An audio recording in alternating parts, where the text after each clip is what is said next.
தாய்மார்களே, பெரியோர்களே,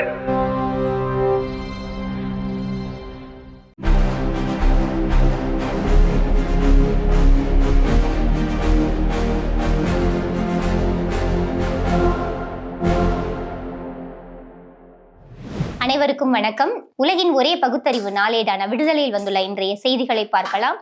இந்தியாவிற்கே மிக சிறந்த வழிகாட்டியாக விளங்கும் திராவிட மாடல் அரசு 425 நடமாடும் மருத்துவமனைகளுடன் தமிழ்நாடு முதலிடம். ஒன்றிய அரசின் தேசிய சுகாதார குழும மேலாண்மை தகவல். முதலமைச்சரின் பெருமிதங்கள். புதுமை பெண் திட்டத்தை போலவே மாணவர்களின் கல்வி சுமையை குறைத்து உயர்கல்வி சேர்க்கையை அதிகரிப்பதை நோக்கமாக கொண்டு 2024 ஆகஸ்ட் 9 தமிழ் புதல்வன் திட்டம் தொடங்கப்பட்டது.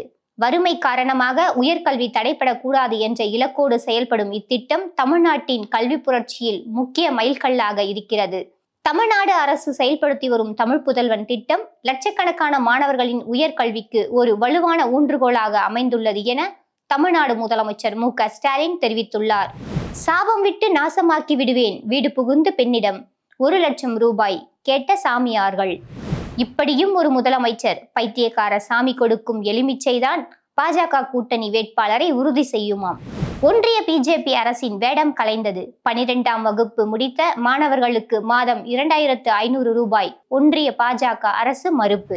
புதுச்சேரி மாநில தேர்தலில் போட்டியிட வாய்ப்பு கிடைக்காத அரசியல்வாதிகள் தாவேகா பக்கம் செல்லும் பரிதாப நிலை. திமுக தீய சக்தி என்று சிறுவர்களை முழக்கமிட வைத்து பிரச்சாரம் செய்த தாவேகா மாவட்ட செயலாளர் நிர்வாகிகள் மீது வழக்கு பதிவு.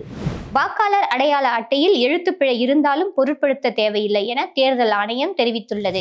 குடியரசுத் தலைவரும் தேர்தல் பகடைக்காயா என்ற தலைப்பில் இன்றைய விடுதலையின் தலையங்கம் இடம்பெற்றுள்ளது. 5 மாநில சட்டப்பேரவை தேர்தல் களம் சூடுபிடித்துள்ள நிலையில் பாஜகவின் தேர்தல் வியூகங்கள் புதிய விவாதங்களை கிளப்பியுள்ளன.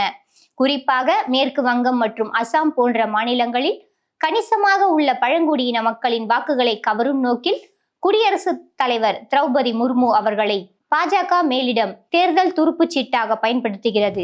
அயோத்தியில் ராமர் கோவில் திறப்பு விழாவிற்கு குடியரசுத் தலைவருக்கு அழைப்பு இல்லை. அது மட்டுமல்ல, நாடாளுமன்ற கட்டிட அடிக்கல் நாட்டு விழாவிற்கும் இந்தியாவின் முதல் குடிமகனான குடியரசுத் தலைவருக்கு அழைப்பில்லை.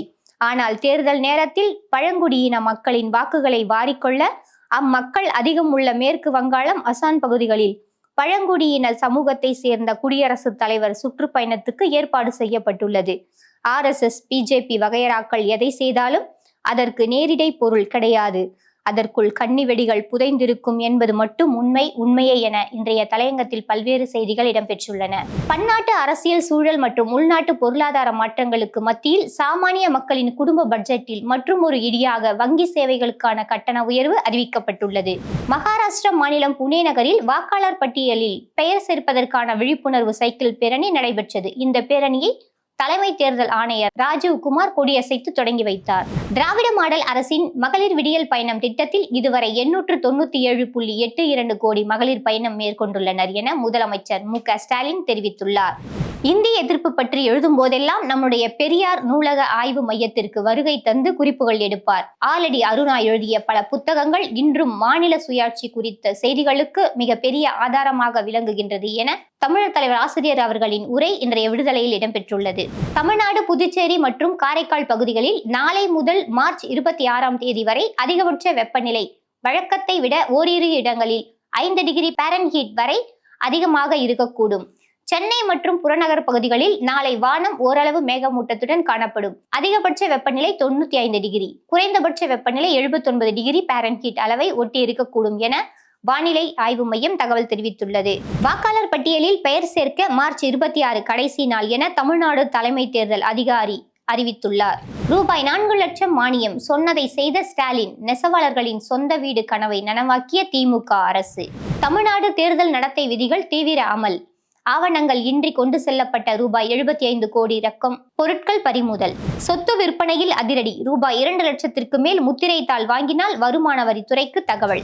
மூட நம்பிக்கை ஒழிப்பு, தன்னம்பிக்கை, கடவுள் மறுப்பு ஆகிய கொள்கைகளையும் நினைவூட்டி தந்தை பெரியாரும் திராவிடர் இயக்கமும் இல்லாவிட்டால் திருக்குறள் இந்த அளவுக்கு பரவி இருக்காது என திருக்குறள் பேரவை நிகழ்வில் தமிழர் தலைவர் ஆசிரியர் அவர்களின் ஆய்வுரை விடுதலையில் இடம்பெற்றுள்ளது. ராஜஸ்தானில் 10 ஆண்டுகளுக்கு முன்பு நடந்த குழந்தை திருமணம் ரத்து, நீதிமன்றம் அதிரடி தீர்ப்பு. சட்ட போராட்டத்தில் வென்ற இளம்பெண் பேட்டி விடுதலையில் இடம்பெற்றுள்ளது. தேர்தல் ஆணையம் கெடுபிடி. நாமக்கல்லில் நகைக்கடைகளில் ரூபாய் 10 கோடி வர்த்தகம் பாதிப்பு, 500 தொழிலாளர்கள் வேலை இழப்பு. ஆந்திராவில் கலப்படப்பால் குடித்ததால் பலியானவர்களின் எண்ணிக்கை 16. மதுரை மாவட்டம் டி. குன்னத்தூரில் ஜெயலலிதா பெயரில் கோயிலாம். தேர்தல் பற்றி அதிமுகவினர் அங்கு ஆலோசனையாம். தேர்தல் அதிகாரிகள் சோதனை. கனிமொழி எம்பி கருத்து. பிஜேபி தலைமையில் அதிமுக கூட்டணி இயங்குவது தெளிவானது. கனிமொழி எம்பி கருத்து தெரிவித்துள்ளார். அதிசயம் ஆனால் உண்மை. கோவை மாவட்டம் கணுவாய் மலையடிவாரத்தில் உள்ள காலப்ப நாயக்கன் பாளையம் கிராமத்தில் கடந்த 35 ஆண்டுகளாக எந்த கட்சி அலுவலகம் கொடிக்கம்பமும் கிடையாது. சூடானில் வான்வழி தாக்குதல் மூலம் மருத்துவமனையில் குழந்தைகள் உட்பட 64 பேர் பலி. மேலும் இன்றைய விடுதலையில் பல்வேறு கட்டுரைகள், மருத்துவ தகவல்கள், முக்கிய செய்திகள் இடம்பெற்றுள்ளன. விடுதலையை வாசகர்கள் வாசிக்கவும். நன்றி.